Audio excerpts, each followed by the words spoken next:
This episode is brought to you by Redfin. You're listening to a podcast, which means you're probably multitasking. Maybe even scrolling home listings on Redfin, saving homes without expecting to get them. But Redfin isn't just built for endless browsing. It's built to help you find and own a home. With agents who close twice as many deals, when you find the one, you've got a real shot at getting it. Get started at redfin.com. Own the dream. Listen, all you New Yorkers. Taxi! Okay, man, we're looking around. This is the 77 WABC minicast. Good Sunday morning to you. As you may have heard, I'm a little fired up about what Democrats are doing or not doing and how Republicans are responding to this. I want to bring in a member of President Trump's Homeland Security Advisory Committee, Bo Dietl. Bo's also a retired cop, so you know this issue probably more than anybody, what we're at stake. I pontificate, you live it. Bo, good Sunday morning to you. Thank you very, very much. And matter of fact, I was just in the White House 3 weeks ago with the president, and then I talked to Stephen Miller. I had a good proposal as far as, when we self-deported people, when they listened to the government, to Kristi Noem when she was there. Some of these people, including two carpenters I knew from Long Island, they self-deported. They had 3 children on Long Island, but they wanted to do the right thing. So I said to the president, let's bring 1,000 of them back that have no criminal record, and let's show that we stand by what we tell people. And that was my idea, and the president really liked it. At the same time, I met with the Homeland Security Advisory Council, a couple of members, and also with Andrew Giuliani about the FIFA Cup. He's the one that's running it. Yep. So basically, I've been really involved with the Kristi Noem was the secretary, and I had some really great ideas. I have Rudy Giuliani on the council with me, and then Governor McMaster is on the council. We got some good people on it. So let's get right to the meat now as far as what's going. And Harm McNeil is the director of the TSA. I communicate with her all the time about what's going on with the TSA and all that. In the reality right now, we got Dumb and Dumber. That's the way. And I'm going to be very, very strong with this. Dumb and Dumber. And I know Plughead Schmuck Schumer, from 20, 30, 40 years I know him. Then you have Hakeem Jeffries. There is no rhyme or reason. Right now we know one thing. We're in the middle of a war right now with Iran. And when people want to not recognize the fact that they're going to strike back, they're going to strike back in many ways. They have sleeper cells, and they're going to look for body counts. They might strike back by watching TSA now being low-graded. It's not up to par what's supposed to be. How about taking planes down with any kind of an explosive? This is what we should be dealing with instead of a bull crap about not funding the TSA. If anything, we should fund more. And, a lot of people don't know with the Homeland Security, we have CISA. That's the one when they hack into the computers, into our military, into our corporations. And then you have the Coast Guard, you have Secret Service, TSA, and on and on and on. There's no rhyme or reason. I remember 9/11. I was down there. I'm a retired New York City homicide detective. I went down there. I was not on the force. I had retired. And I remembered all about why Homeland Security was formed, was to put the intelligence together. And we know, Sean, we knew from the CIA about this bin Laden piece of garbage. We knew all about what al-Qaeda was about, but yet they wouldn't filter it over to the FBI and communicate with the intelligence. And that was the breakdown. I mean, you get these 18, 19 guys taking flight lessons. They have all this information. So now what I'm trying to get at right now is what we're facing right now with this dragging of the feet not to supply.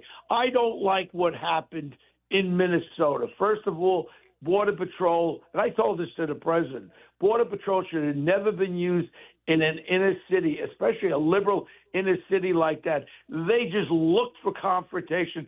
They looked to harass. They looked to do everything. I would have pulled them out, and I would have said, you know what, Minnesota and Minneapolis, I tell you what, you will not get a penny of federal funding until you start turning over the convicted illegal immigrants over to ICE.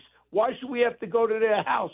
If they waited when they get locked up, which the violent ones get locked up all the time, and they get released. Chicago, New York, we have to be able to work with this. We don't need ICE roaming the streets. What we could do is we could wait for them to turn over the illegal criminal alien over to ICE, and we would have more than we can handle, I tell you the truth. Well, but here's I want to take this step by step. My first critique, I'll start with this. You brought it up. Schumer and Jeffries. Yeah. Two guys from New York. I don't need to tell anyone from Dumb and Dumber. I'll get there. But you guys in New York don't need anyone to explain to you Homeland Security. Like this is, it's ingrained in your blood. How do two guys from New York, Jeffries and Schumer, stand in the way of Homeland Security? I just played, Bo, in the last segment, Jeffries talking about not playing politics with DHS funding. And here they are playing politics with it. How do they get away with it in a city like New York City, in a state like New York? Very simple. Just as look as far as Gracie Mansion. When you got this lunatic Mondumi being elected, and you know how he was elected? DSA. Remember that, Democratic Socialists of America. This is what the AOC. Everybody's afraid of that. This is the new influx. And that guy from China, I think his name is Sigmund. What's his name? That billionaire guy. Him along with Soros are funding this DSA. They fund all the negative stuff against the cities, against the states, against the country. This guy has funded over $600 million. So what they do is they hit the ground, and they're afraid of him. All these politicians are afraid of him because they come, and when they come into a city with the votes and all that, they bring the votes out. They go door to door. They make sure that they get the votes. And this is what they're afraid. They're afraid if they don't go enough left and anti-ICE, anti-Homeland Security, anti-Trump. Let's be honest about it. It's all about anything that Trump wants to do or say, they have to be on the other side. And I tell you, it's just aggravating. A guy like Plughead Schumer, it's aggravating because he should have a little bit more intelligence. But now I see what he is. All he is full of baloney. And Hakeem Jeffries, can you just imagine the next Speaker of the House, if they take the House, you got this schmuck Hakeem Jeffries who – I mean, their intelligence level is very, very low in the sense that you have a responsibility. You have a responsibility being a congressman and a United States Senate. What should be the most important thing? The security and safety of your people. But Bo, I get the funding, okay? I get exactly what you just said, all the ads and that. But you got to tell me, I mean, when I go to New York City, there's a sense of, people there are resilient. They don't forget. Like, how did they get away? Like, I get what they say. I get the ads that you just talked about with DSA. But explain to me, like, how do you, Hakeem Jeffries, look in the face of a New Yorker, particularly in the boroughs, and say, yeah, I'm the guy holding up TSA funding. I'm the guy holding up DHS funding. I don't understand how there's not, of all the places in the country, all the places, the folks in New York City aren't saying, Hakeem Jeffries, shame on you. Chuck Schumer, shame on you. Sean, all I got to do is tell people, your listeners, when you go to vote in November, remember these long lines. Remember the TSA. Those TSA workers make under $50,000 a year. They work for paycheck to paycheck, and there's no inference as far as no consideration for them or their families. How dare you, Hakeem? How dare you, Plughead Schumer, do this to these hardworking people who are there? And half of them, I think, are leaving. It's not going to go back very well, and there's no rhyme or reason. We can negotiate. If you want the ICE guys to have nameplates on, whatever you want to do, that could be negotiated. But the most important thing is security and safety immediately. And when you sit back and you play with people's lives like this, and this SAFE Act, the whole thing as far as the 85% of this country, Democrats and Republicans, support voter ID. So why are you doing this? What reason other than to be negative against President Donald Trump and the Republicans? This is not a Republican or Democratic issue. This is security and safety of Americans. And we know, God knows what we just saw in Chicago.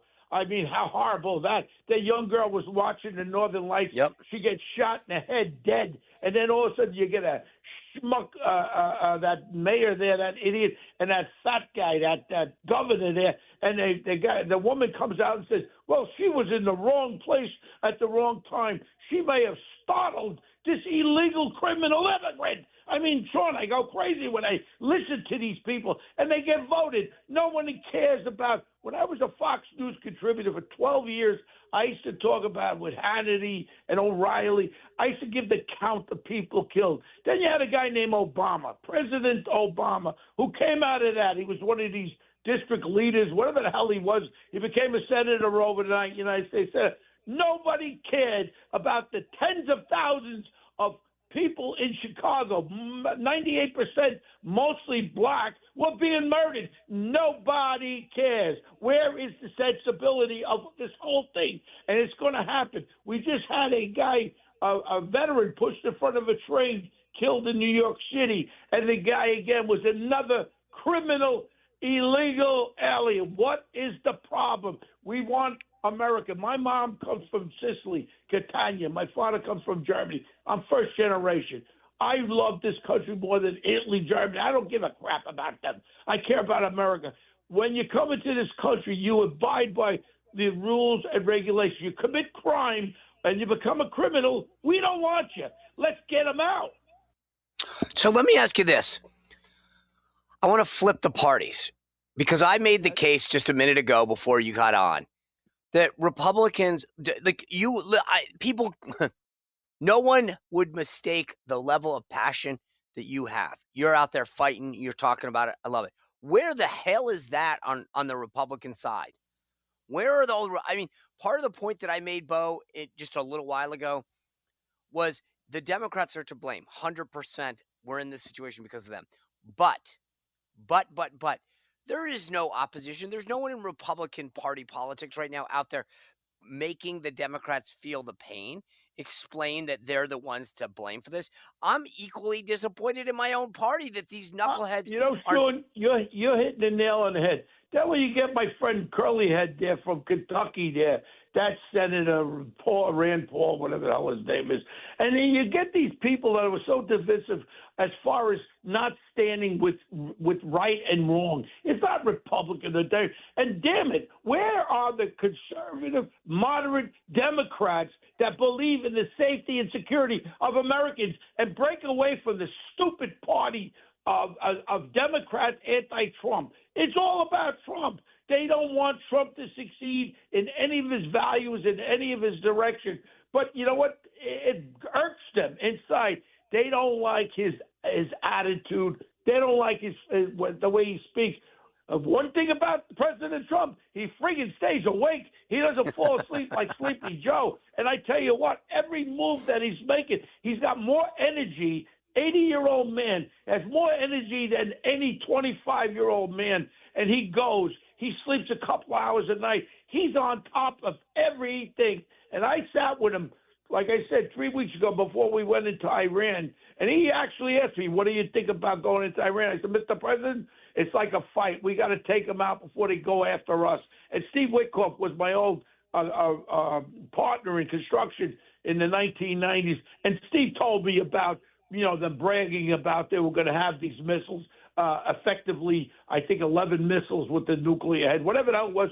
We had a strike. We had a strike because if we waited there, we would have had dead Americans on our bases. We would have had dead people with our Gulf state allies. When you have a bully, what do you do with a bully? You punch him in the face, and when he goes down, you don't let him up. You kick him in the head so he can't get up. And that's what Trump is doing now in Iran. And I don't understand why there is not more overall support for what we're doing right now, taking on. This thing goes back. People forget 1980. I don't forget. when they kidnapped all the Americans and they held them captive. And it went on.